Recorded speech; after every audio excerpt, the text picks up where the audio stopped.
أحلامي يا أميرة هالحلوة. حسيت ما حسيت بالملح بعد؟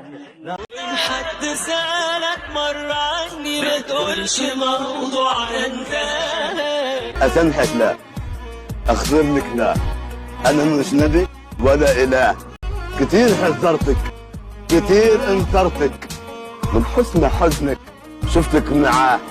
مبروك يا بيسان، انت اخترتي شاب 1000 شاب بتمناه. الف مبروك. محمود خطيبة بيسان، ولما يتقابلوا الاثنين مع بعض راح تفكروهم ليزبيان، بس لا يا اخوي هم ليزبيان فعلا. على العموم الله يخليهم لبعض ويحرمنا منهم، قولوا امين. اتمنى يضل بسدي يسمر يسمر يسمر يسمر يسمر يا معذب دلالي، شوف بعينك وارحم حالي، يا ريتك تضل قبالي. الله يطرح لك البركة، انت ماخذ بنت استعمال انس الشايب وسبعة اخرون، بس عادي ما بتفرق لانه انت كمان مش استعمال طبيب صديقي، يعني انت برضه الك ماضي وفي لك اصحاب شباب قبل هيك، يعني خالصين انت وياه. المفروض انتوا اثنين ما تصاحبوش شباب.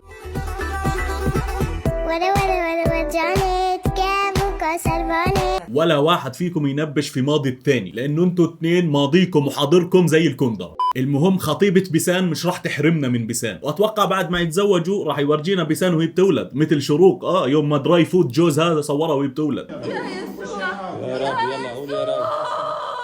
شوفوا ما احلى الحياه الزوجيه، يعني شوفيها لما تشاركنا مرتك وهي بتولد وهي بتشطف وهي بتطبخ وهي بتنام وهي بتعمل بيبي وهي بتكوي، يعني صدقني كل هذا مصلحه بتعم على الجميع. احلى ما في الحياه المشاركه، ما تكونش اناني. مرتك مش لك لحالك، شو بده يصير لما تقسم مرتك من نص الك ونص لمتابعينك؟ بنطرح لك فيها البركه وراح تكفينا كلنا. وقبل ما نفوت بالحلقه الناريه بحب اقول لكم شغله صغيره لكل شخص عايش في الاردن. صديقي لو بدك تعمل تجليس ودهان لسيارتك وترجعها زي ما كانت اول واحسن، ما إلك غير المكان هذا، اسمه الخطوة الأولى في شفا بدران في المنطقة الصناعية. 14 سنة خبرة في المركزية تويوتا، يعني شغل وكالي بأسعار مناسبة للجميع. تعالوا نشوف مقطع صغير من شغل المعلم محمود جبر.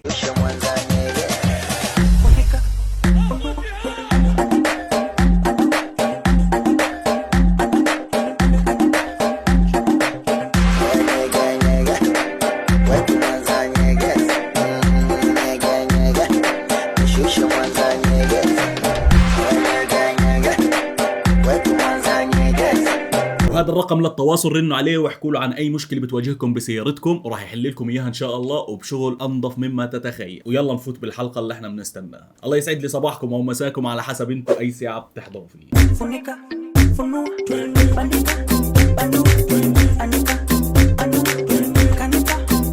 كيفكم حبايبي القلب؟ شو الاخبار؟ اليوم جاي اصبح على حبيبه قلبي وجارتي بيسو. مش حبيبتك لحالك، احترم حالك ماشي. بتمنى بالفلوجات اللي جاي تحكي حبيبتنا خطيبتنا، يعني سيبك من لغه المفرد خليك بلغه الجمع. هيني بقول لك اسمه كل مرة بجي لعنده مين بيفتح لي الباب؟ سارة. قلت لها بيسو اليوم إذا ما بتفتحي لي أنت الباب بدي أزعل. يلا كله ولا تزعل يا بيبي، كله ولا تزعل، اياك لسه ما لحقتش تخطبها. بتمنى من بيسو هي اللي تفتح لك الباب. صراحه انت معيشنا على اعصابنا، يعني انا خايف تدق الباب وتفتح واحده تاني. وفي ملحوظه صغيره، هسا انت ليش حواجبك كثير بعاد عن بعض؟ يعني انت شوي بدك تحط حاجبك ورا دينك. يلا كمل، روح صحي بيسو، صحيها خليها تستيقظ. مش معقول الساعه صارت 7 الصبح ولهسه نايمه. وصلت بقى.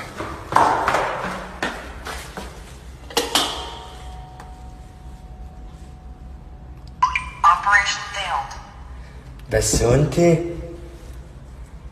يا عمري يا حلوة، يا صباح العسل. ايش الجمال، ايش الجمال هذا. شوفوا احلى من يفتح لي الباب يا عمري. ما بعرف لي اصر محمود اليوم انا افتح له الباب. بدري لا بدي انت تفتحي لي الباب. مش بس محمود اللي اصر تفتحي له الباب، واحنا كلنا مصرين، احنا مصممين على موقفنا، بدك تضلك تفتحي له الباب. احنا خلص صرنا كلنا عيله واحده. بكره بتولدي قدام وبتشطفي قدامنا وبتطبزي. لا بدي انت تفتحي لي الباب يا اخوي. نحنك فتحتي له الباب لانه كان راح يزعل منك يا بيسو. تخيلي احنا زعلنا واقف على زعل محمود، اذا زعل خطيبتك راح نزعل معه. يا صباح العسل، ايش الجمال. محمود مشروع قرن تحت الانشاء، واحنا كلنا حاطين ثقتنا فيه انه راح يكون رقم 1 في الدياسي. يعني ما اظنش انه حدا راح يتدوس اكثر من هو انت قلت ايه انت ولا عملت ايه انت ولا انت قلت ايه ولا عملوا لك ايه انت؟ راح يتربع على عرش الدياسي، راح شو اللي يتربع، راح يتمدد ويتغطى وينام. وبتمنى محمود يكون عند سوء ظن فيه، بتمنى.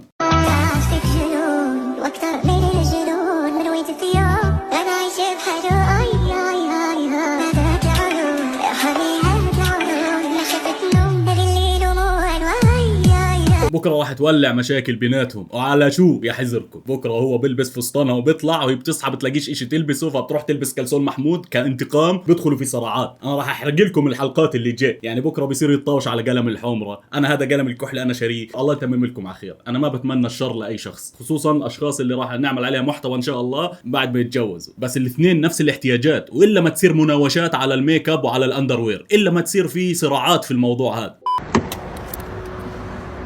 ثانك يو. ويلكم. انا بس هكره جاي اشوف. الله يحميهم، مش لابقين لبعض نهائيا. يعني اسم الله عليهم، هذا اسمه الحب المؤقت يا جماعه. خطيبه بيسان مش هين خطيبتها. يعني الله يكون بعون الايام اللي راح تيجي على الايام اللي احنا جايين عليها. قاعد يقول الكلام اللي احنا مش عارفين نقوله كده ولا. يعني هون ممنوع الجلوس. لا انسى بيسان قاعده. شو الوضع بيسان؟ شو الوضع؟ احنا واقفين. تصورها وهي قاعده محل ممنوع الجلوس. يعني شو هالكوميديا؟ هي كوميديا مش سوداء، كوميديا الخرياء. هي بتيجي بعد السوداء. انتوا فاهمين علي؟ فاهمين؟ لا فاهمين، مبين عليكم فاهمين، لان انا مش فاهم. طبعا يا جماعه امبارح محمود نزل ستوري على الانستغرام قال عم حضر شيء جهزي حالك، فهلا بدك تحكي لنا الشيء اللي عم تحضره. مو هلا، ان شاء الله خلال هالاسبوع راح يخلص. يعني هلا عملنا بوم، راح تيجي بوم ثاني وبوم ثالثه. خطيبة بيسان عامله مفاجأة لبيسان. انا بتعرفوا على حسب تحليلاتي انا بتوقع انه المفاجأة احتمال يكون حامل، تعرفوش.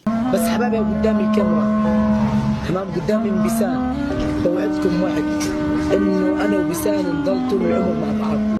ضليتك توعد فينا عبال ما قعدت على الخزو. يا خسارة الوعود اللي وعدتنا اياها. المصيبة انه كل الكلبوبات وكل المراهقين لما يشوفوهم راح يفكروا انه هاي الحياة عن جد. يعني بس بقول لك معلومة صغيرة، انه اللي قدام الكاميرا مش زي ورا الكاميرا نهائيا. هدول ناس فاضي. هذا الحكي لكل المراهقين الكيوت اللي بحبوهم، فهمتوا علي؟ يعني لا تحطوا في بالكم انه بكره بس تخطبوا هيك بدكم تصيروا زيهم. يعني نصيحه ما تصيروا زيهم لانكم راح تكونوا معي في حلقه. انبسطوا، انا ما بقولش انه انت تمسكها تحشرها في البيت ولا اعمل بدكم اياه، انا مالي، مش هيك. ما توصلوا يعني كلامي هذا للمراهقين اللي هم شايفينهم قدوه. وبنشوفكم في حلقات ثانيه. سلام.